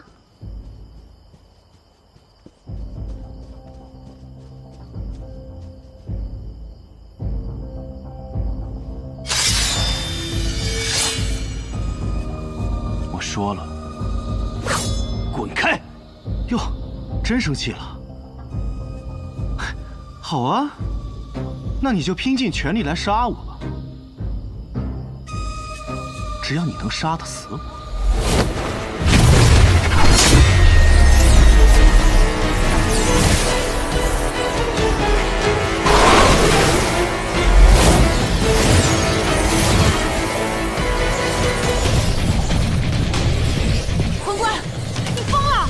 没疯，我这是真的也想感受一下这虚念功的威力呀！虚念功第3重，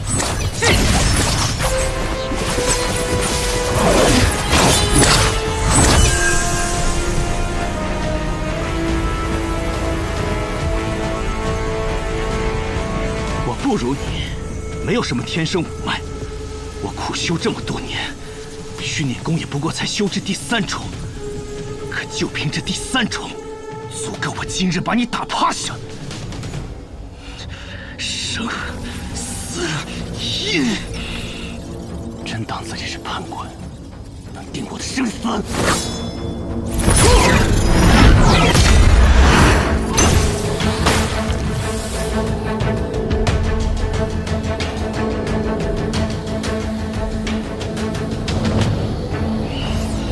所有人都劝我不要入魔，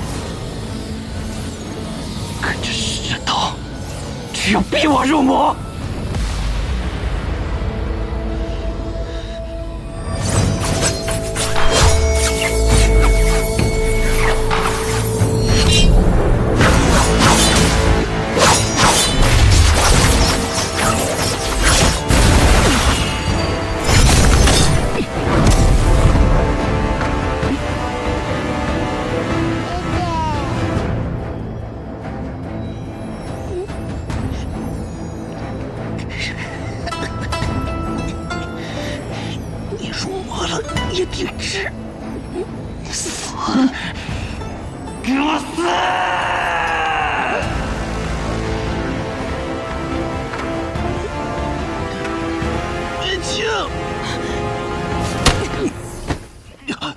菲林，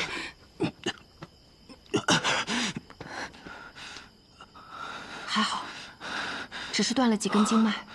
你胆子也太大了！以你的体魄，妄用虚念功会让你的经脉断尽而亡的呀！好不容易偷偷练了些，要用一次才尽兴。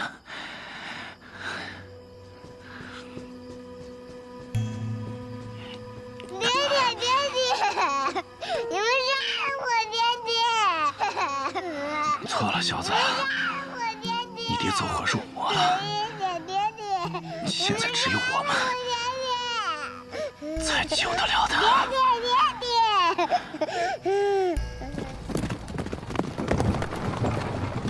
云哥，你的好兄弟百里东军来了，还不速速给我接风洗尘？这。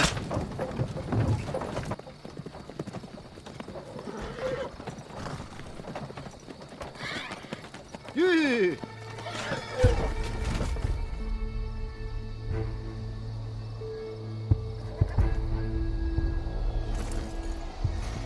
我们来晚了。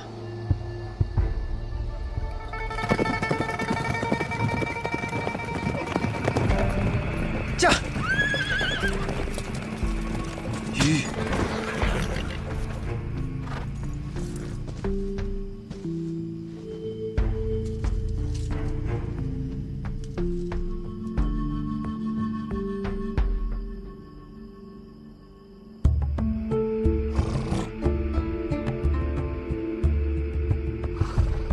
东军不好，叶鼎之被天外天的人带走了。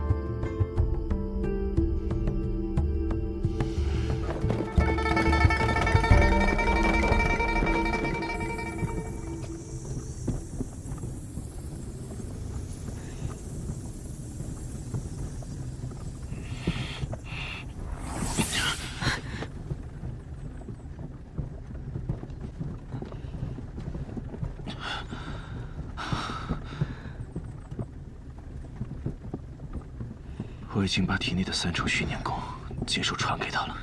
他什么时候能醒？3重虚念功呢，可不是一时半会儿就消化得了的。那你呢？若想要恢复他之前的状态，恐怕要个1年半载的吧。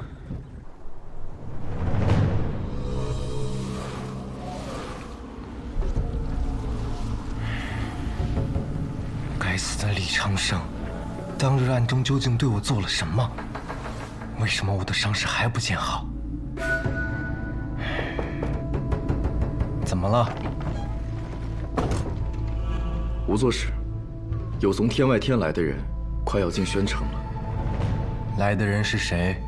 是魂官飞离，还有2小姐。不过看他们的样子，似乎正在被人追杀。是谁在追他们？是大小姐，还有百里东军。是镇西侯府那个百里东军吗？是的。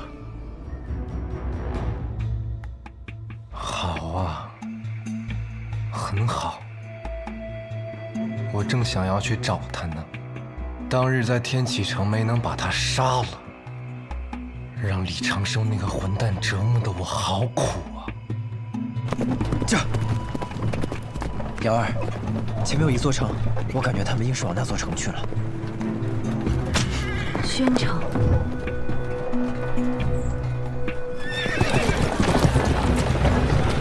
救！救！救！救！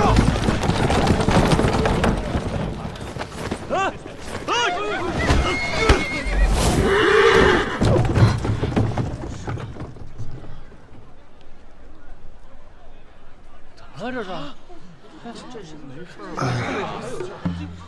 喘气儿了，活着呢，没事吧？小伙子怎么了？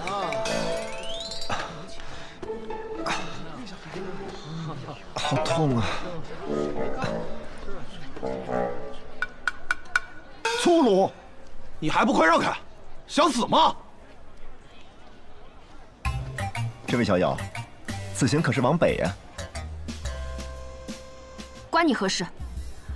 阁下是谁？为何要拦我们的路？在下是个读书人，一心想去这最北边的千里冰山、万里荒原去看一看，不知可否搭一搭你们的马车？这位小友，还有里面那位，可否愿意啊？不愿意。啊去！谁骂我？啊，算了算了，肯定是搞错了。这长相面貌和师傅说的大差不差呀，可是脾气却完全不一样。莫不是师傅他老人家又骗我？啊，算了算了，肯定是搞错了。我不和你们同行了啊，你们先走吧。走。走。脾气太重。走。哎，你看着点路啊你！没教养，把人家衣服都弄脏了，粗鲁。你个狗娘养的，你就有教养？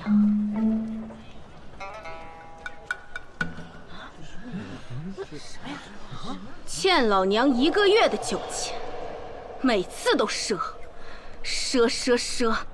你大爷呀！三娘，非也非也，我不是没钱付酒钱。你想啊，这酒一喝，钱一付，咱们俩这关系就断了。一想到这儿啊，我就心痛。呸！给钱了就不疼了。伙计们，给我打！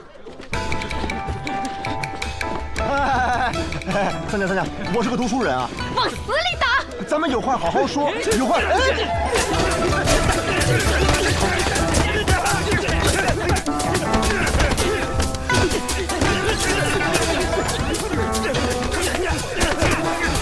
慢着！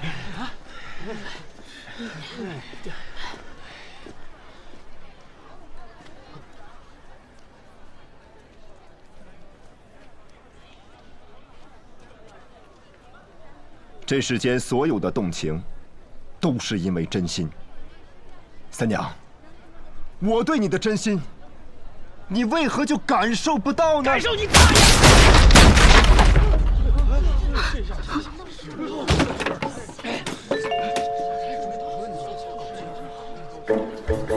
伙计，你练过呀？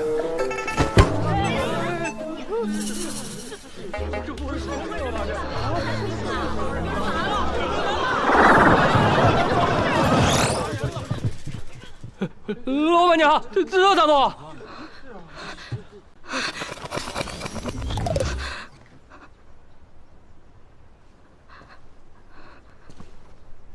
啊！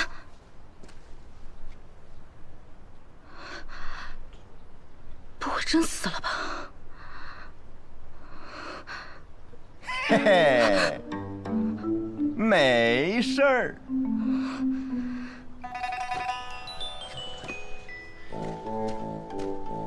三娘，你还是关心我的吧？你看你那死样儿！其实真的挺痛的。哎，我名字里不带三，在家排行也不是老三。你为何见了我总是三娘三娘的叫？一双珍秀龙烟眉，比起花容胜3分，所以你叫三娘。你呀，总是文绉绉的，我也听不懂你说啥。因为我是个读书人嘛。没见过你这么邋遢的读书人。哎，不用。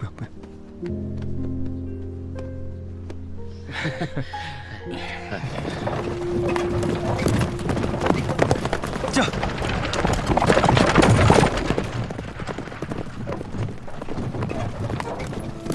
这回总应该是了吧？这位先生，可否让一让？我没有急事。这位小友，此行可是往北啊？是道士。在下是一介书生，平生最大的愿望就是想去北边看看千里冰川、万里荒原，可惜没带盘缠，不知这位小友可否载我一程？我们去北方可不是游玩的，更可能有生死之危。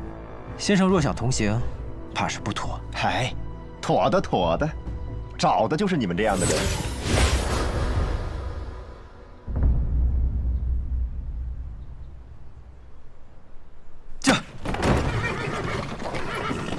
三娘，我走了。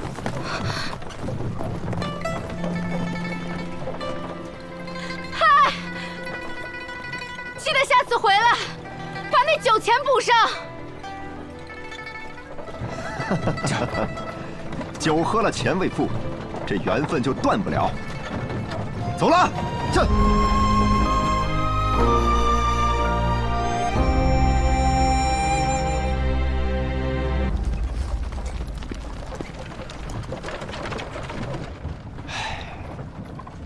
从此这世上又多了一个苦苦等我的女子。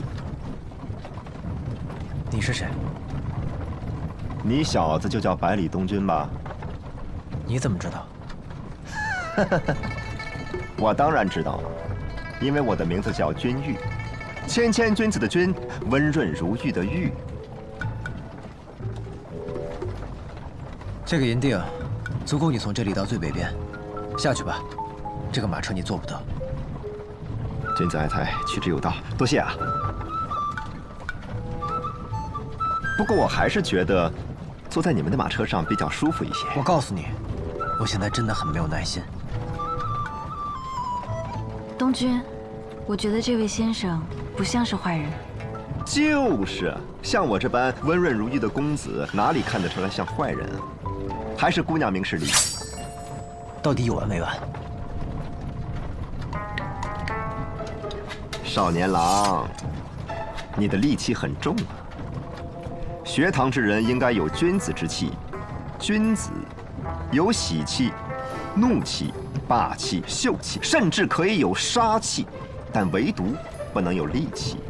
戾便是邪，一步之错，万劫不复啊！听先生所言，想必也是学堂之人。我曾受过学堂之书，却未曾进过学堂，那就可惜了。不然在天启城里，还有个女子痴痴地等着先生呢。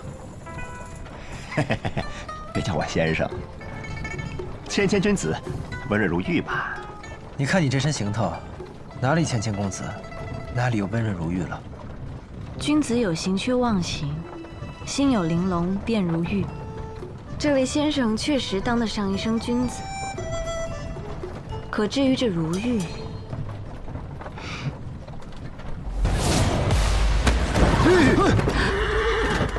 怎么了？吓死我了！这个内息是无作使，他便是学堂大考时我们遇到的那个诸葛云。诸葛云，可他为何看起来如此憔悴，似变了个人一般？师父曾说过，有2个诸葛云，一个很戾，一个平和。他杀死了戾气重的，留下了相对平和的。可眼前这个人，难道是师父杀错了？不是杀错了，是他把自己的那个兄弟装进了自己的内心里。像他们这种双生子，心灵本就相通，一个人死了，便在另一个人心里种下了一颗种子。然后催生出阴暗的花朵。这就是刚才我说的所谓的戾气。戾便是邪，一步之错，万劫不复，终究成了现在这副妖怪模样。所以，我们才要做君子。哼，像这种怪物，可不好打。你错了，像这种戾气催生出来的怪物，只是看起来可怕，不过徒有其表，弹指可摧。既然这么简单，那你来吧。不然你以为我为什么会在这里等你们这么久？自然便是等待此刻呀。不过可惜了，三娘是看不到我接下来的风采了，不然她一定会哭着喊着跟我走的。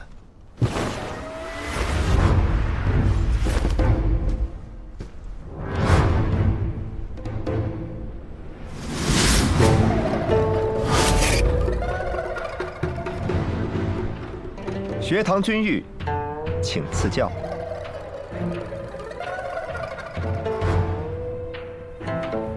我等你们很久了。